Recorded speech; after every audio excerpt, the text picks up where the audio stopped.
Merci Seigneur pour nos frères et sœurs qui vont écouter d'une manière spéciale cette parole, Seigneur, car c'est leur jour où la joie doit être en eux, en eux. Merci Seigneur d'être au milieu de nous. Béni soit ton nom, toi qui es notre Seigneur, toi qui es notre Sauveur, toi qui es notre lumière. Dans le bon nom de notre Seigneur Jésus-Christ. Amen.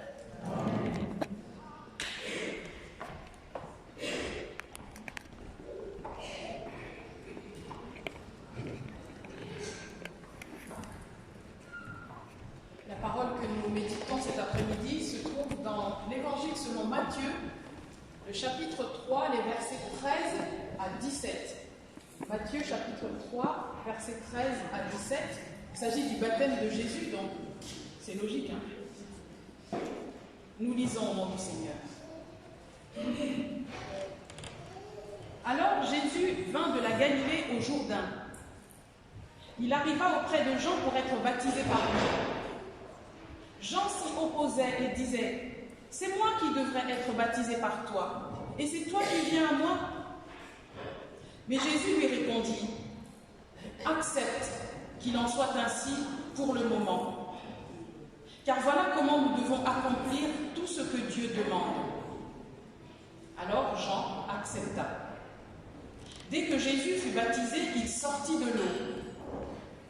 Au même moment, le ciel s'ouvrit pour lui. Il vit l'Esprit de Dieu descendre comme une colombe et venir sur lui. Et une voix venant du ciel déclara : « Celui-ci est mon Fils bien-aimé, je mets en lui toute ma joie. »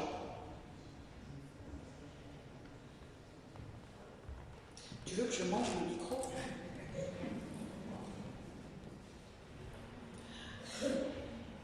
Seigneur, ta parole est la vérité, sanctifie-nous par ta vérité. Amen. Alors voici ce petit texte, je dis petit texte parce qu'il n'est pas très long, de Jésus qui reçoit le baptême au Jourdain. Et ce texte nous dit que au moment où Jésus reçoit le baptême au Jourdain, le ciel s'ouvre et Dieu parle. Et cette image du ciel ouvert, elle est très importante. Le ciel ouvert, ça signifie la faveur, la miséricorde de Dieu qui est sur Jésus. Le Seigneur est pleinement d'accord avec ce qui se passe au Jourdain. Dans l'Ancien Testament, il y a l'histoire du prophète Élie. On nous raconte cette histoire dans laquelle le prophète Élie avait annoncé la sécheresse au peuple d'Israël parce que les enfants d'Israël avaient péché contre Dieu. Ils étaient allés adorer des idoles, invoquer les faux dieux. Et leur infidélité avait beaucoup attristé le Seigneur. Et pour montrer qu'il n'était pas d'accord, eh bien Dieu, il avait fait quoi? Il avait fermé le ciel. Pas de pluie pendant 3 ans et demi. Et c'est le prophète Élie qui devait annoncer cette terrible nouvelle au peuple d'Israël. 3 ans sans pluie. C'est difficile, hein, parce que ça signifie que les récoltes seront mauvaises ou on n'en aura pas du tout. Ça signifie que le peuple aura faim. Il n'aura rien récolté pour pouvoir se nourrir. Et donc ça a été une expérience très difficile pour Israël de voir le ciel fermé à cause de son péché. Et c'est une épreuve terrible quand on n'a plus la faveur, la miséricorde de Dieu, parce qu'on a persévéré dans l'erreur, dans le péché. Les enfants d'Israël vont souffrir pendant 3 ans, jusqu'à ce que Dieu, dans sa grâce, décide de faire à nouveau tomber la pluie, et il envoie encore le prophète Élie pour annoncer que maintenant, c'est le temps de grâce et le ciel est à nouveau ouvert. Donc, quand l'évangile de Matthieu dit qu'au moment du baptême de Jésus, le ciel est ouvert, il signale quelque chose de très important. L'évangile nous dit qu'en Jésus-Christ, la faveur de Dieu est descendue sur les hommes. La communion est rétablie entre le ciel et la terre. Dieu est réconcilié avec les hommes. Et aujourd'hui aussi, pour nos 21 catéchumènes qui vont être baptisés, le ciel est ouvert. La faveur de Dieu repose sur vous qui allez être baptisés. Dieu est favorable à votre démarche. Vous qui avez pris la décision de renoncer au péché pour suivre Jésus. Dieu dit oui à vous qui ne voulez plus vivre dans le mensonge, dans la haine, dans les divisions. Dieu vous dit oui à vous qui voulez abandonner la colère, les conflits, la jalousie, les querelles, l'hypocrisie, la manipulation, la méchanceté.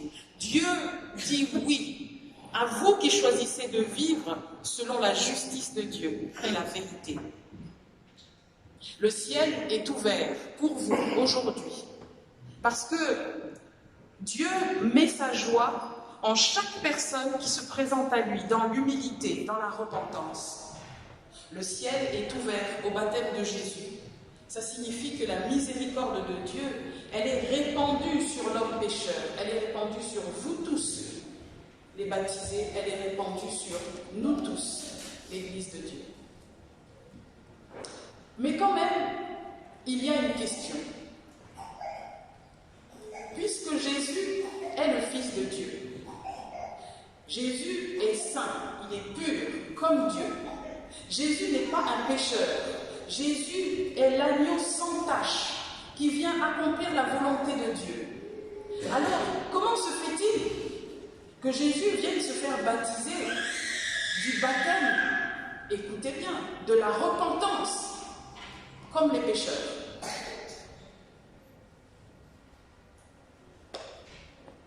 Dieu dit qu'il a mis toute sa joie en Jésus-Christ.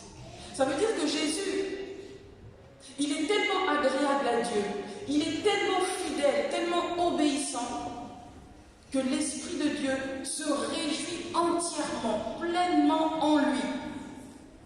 Toute la faveur de Dieu est sur Jésus. Alors on se demande, pourquoi vient-il se plonger dans les eaux de la repentance comme s'il avait péché? Pourquoi il vient prendre le baptême que prennent les pécheurs? Jésus n'a pas besoin de confesser ses péchés, puisqu'il fait la volonté de Dieu. Il est Dieu parmi les hommes. Jésus n'a pas besoin de changer radicalement sa vie, puisqu'il marche dans les voies du Seigneur. Il est lui-même le chemin, la vérité et la vie. Jésus est le modèle que nous devons tous suivre pour être sauvés. Jésus n'a pas besoin de confesser ses péchés, puisqu'il est l'agneau de Dieu qui enlève le péché du monde, comme dira Jean-Baptiste dans l'évangile de Jean. D'ailleurs, Jean-Baptiste ne comprend pas ce qui se passe. Pourquoi le Fils de Dieu, qui est saint, veut être purifié dans les eaux du baptême, alors que c'est lui qui purifie le monde par son sang et par le Saint-Esprit? Comment celui qui a reçu l'onction de la part de l'Éternel, comment celui qui nous baptise dans le Saint-Esprit et dans le feu, peut-il venir se faire baptiser comme un homme pécheur? Jean-Baptiste ne comprend pas. Alors, dans un premier temps, il refuse ce que Jésus demande. Il lui dit, mais c'est moi qui dois être baptisé par toi. Comment toi tu peux venir à moi pour être baptisé? C'est moi, l'homme pécheur, qui ai besoin d'être pardonné, purifié par le Seigneur. Et c'est le Seigneur qui vient à moi comme si c'était lui le coupable. C'est moi qui ai offensé Dieu par mes fautes. Et c'est le Seigneur qui se présente comme le fautif alors qu'il n'a rien fait. Pourquoi? Pourquoi le baptême de Jésus se passe comme ça? Eh bien, je crois que c'est parce que le baptême de Jésus annonce déjà ce qui va se passer à Golgotha, à Pâques.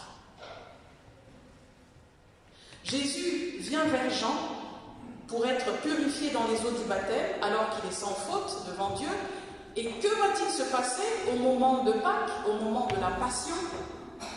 Jésus est arrêté, on l'accuse faussement, on le condamne à mort, alors qu'il n'a rien fait. Lui qui est sans péché devient le coupable, et on relâche celui qui était vraiment coupable, Barabbas. Ainsi, le Seigneur montre déjà, au moment de son baptême, qu'il est le Messie souffrant qui va porter le poids du péché. Jean-Baptiste ne veut pas que le Seigneur soit plongé dans les eaux du baptême. Il refuse. Il dit non, non, non, c'est pas possible. Il ne veut pas que le saint agneau de Dieu vienne comme s'il était le coupable.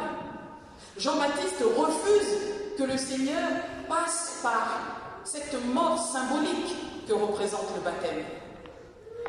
Et qu'est-ce qui va se passer au moment de la Passion? Pierre refuse d'entendre Jésus parler de sa mort prochaine. Il va même lui faire des reproches, lui dire comment? Non, non, non, ça n'arrivera pas, ça n'arrivera pas. Pierre gronde Jésus parce qu'il a annoncé sa mort. Et pourtant, c'est ça qui va arriver. À Golgotha, Jésus est condamné à la place des pécheurs. Et comme disait le prophète Ésaïe, ce sont nos souffrances qu'il a portées, c'est de nos douleurs qu'il s'est chargé. C'est pourquoi le baptême, c'est très important dans l'Église. Alors on est content, il y a 21 catéchumènes qui vont être baptisés, ouais, c'est classe, c'est le fun. On ne fait pas le baptême pour le fun, quoi. On ne fait pas le baptême à la légère. Le baptême avec la Sainte Seine, c'est un sacrement, un signe très important qui a été initié par Jésus lui-même. C'est un signe qui résume à lui tout seul toute la bonne nouvelle de l'Évangile. Le baptême nous parle de Dieu, qui a envoyé son Fils, Jésus-Christ, pour nous sauver. Le baptême nous parle du Seigneur qui a souffert pour nous. Lorsque vous allez descendre dans l'eau pour être baptisé, chers catéchumènes, souvenez-vous que le Christ a souffert pour vous. Il a donné sa vie pour que vous ne soyez pas condamnés au châtiment éternel, mais que vous ayez la vie et que vous viviez dans ce monde d'une façon juste et agréable devant Dieu. Ce baptême vous engage devant Dieu, qui sauve le monde par son amour, et il nous commande de laisser son amour transformer nos cœurs et nos vies. Ce baptême vous engage devant le Christ Jésus, qui a choisi de sauver le monde par la faiblesse, et non pas par la toute-puissance et la force brutale. Et Jésus nous commande d'être comme lui, des enfants qui vivent dans la douceur et la paix. Ce baptême vous engage devant le Saint-Esprit, qui sauve le monde en nous faisant connaître le Fils de Dieu et la parole de Dieu, afin que nous vivions avec une intelligence renouvelée, qui nous transforme nous-mêmes et qui transforme le monde dans lequel nous vivons.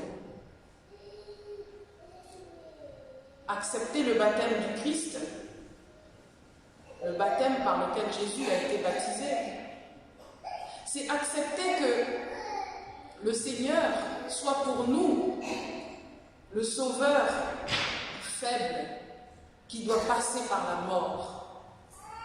Et pour Jean-Baptiste, ça c'est vraiment difficile, parce que dans l'esprit de Jean-Baptiste, Jésus, il devait venir avec la force de Dieu, la puissance pour juger le monde, punir les pécheurs.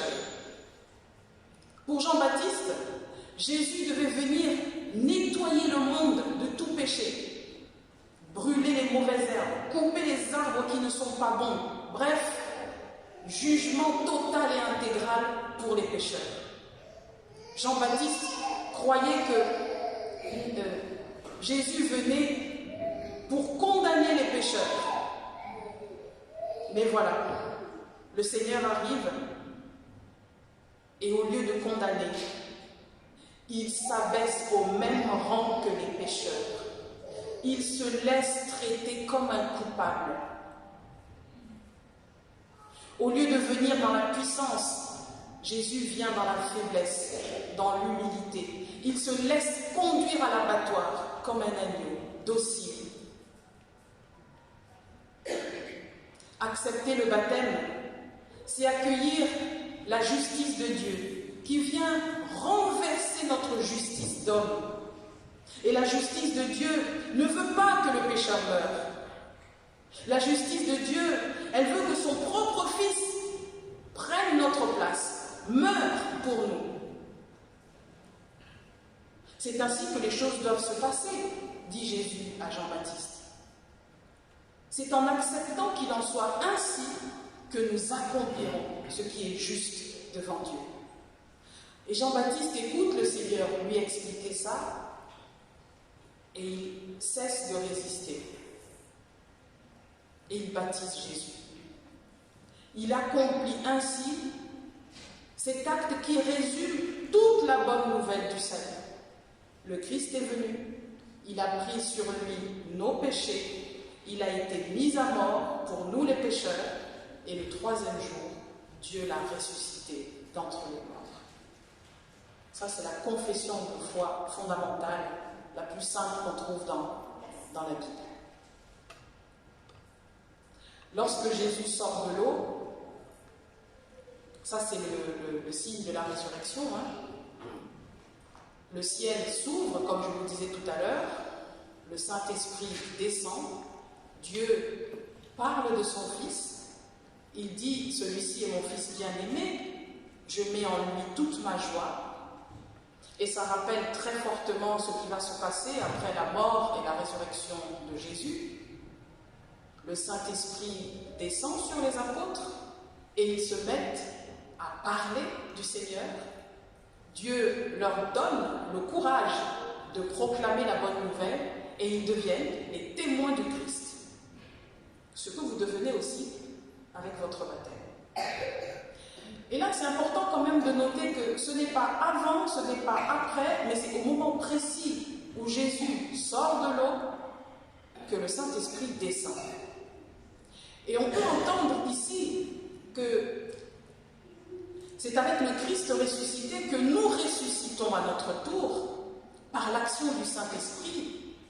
Et ainsi, nous naissons à la vie nouvelle, qui est radicalement différente de celle que nous avons vécue avant de connaître le Seigneur. L'Esprit Saint veut faire passer notre vie par la mort et la résurrection du Seigneur. Et ce qui réjouit le cœur de Dieu, c'est de voir que les choses anciennes, les comportements anciens qui n'honorent pas Dieu, tout ça, ça meurt. Et c'est une nouvelle personne qui commence une nouvelle vie, habitée par le Saint-Esprit, guidée par l'Esprit de lumière. Ça ne signifie pas qu'on ne pêchera plus, soyons réalistes, on va dire. Il y aura toujours des tentations, mais dans nos faiblesses, l'Esprit du Seigneur sera toujours présent pour nous rappeler à l'ordre, pour nous montrer nos erreurs et pour nous aider à retrouver le chemin vers Dieu. Quand Jésus est baptisé, on dit que la Trinité est présente, le Père, le Fils, le Saint-Esprit. Et ça, c'est très important aussi, parce que ça nous dit que le Père reconnaît le Fils. Le Fils manifeste sa confiance et sa soumission au Père en acceptant de plonger dans l'eau et en fait de plonger dans la mort pour l'humanité. Le Saint-Esprit descend sur le Fils pour montrer que ce Fils, il est la joie du Père et que dans le Fils, c'est le monde qui est réconcilié avec le Père. La colombe, d'ailleurs, qui est choisie comme symbole de l'Esprit Saint, ça rappelle très fortement la colombe du temps de Noé, qui signifiait que le déluge est terminé, le temps du jugement est passé, c'est maintenant le temps de la réconciliation avec Dieu.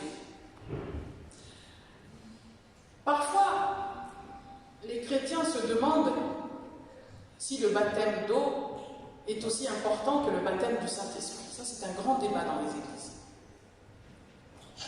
Parfois, on croit même qu'on va recevoir le Saint-Esprit d'une manière particulière le jour de son baptême, comme Jésus au Jourdain.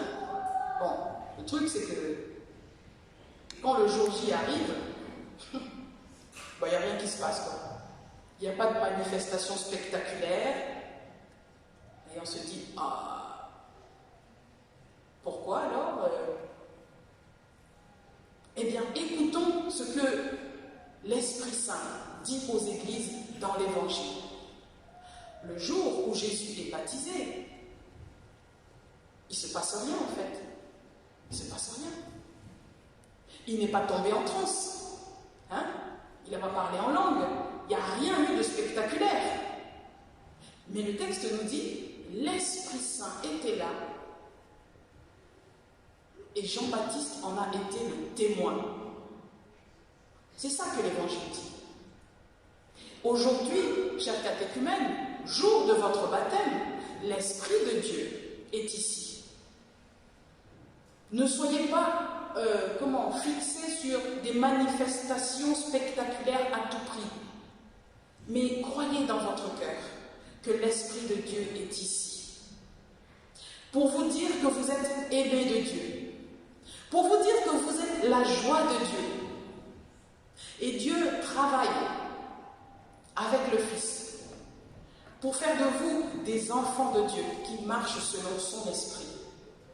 C'est ça qui est le plus important. Pour terminer, Jean-Baptiste attendait un sauveur qui viendrait avec le feu du jugement de Dieu. Et voici l'incroyable jugement de Dieu. Au lieu du feu de la colère, le cœur de Dieu est enflammé d'amour pour les humains. Au lieu de condamner le pécheur, Dieu lui ouvre ses bras pour l'accueillir. Mon frère, ma sœur, quel mystère étonnant que le jugement de Dieu, qui n'est jamais ce que nous croyons. En Jésus-Christ, Dieu descend lui-même. Il descend dans l'eau sale de nos vies de pécheurs. Et il prend sur lui toute la saleté, tout le péché. Il choisit de te sauver plutôt que de te condamner.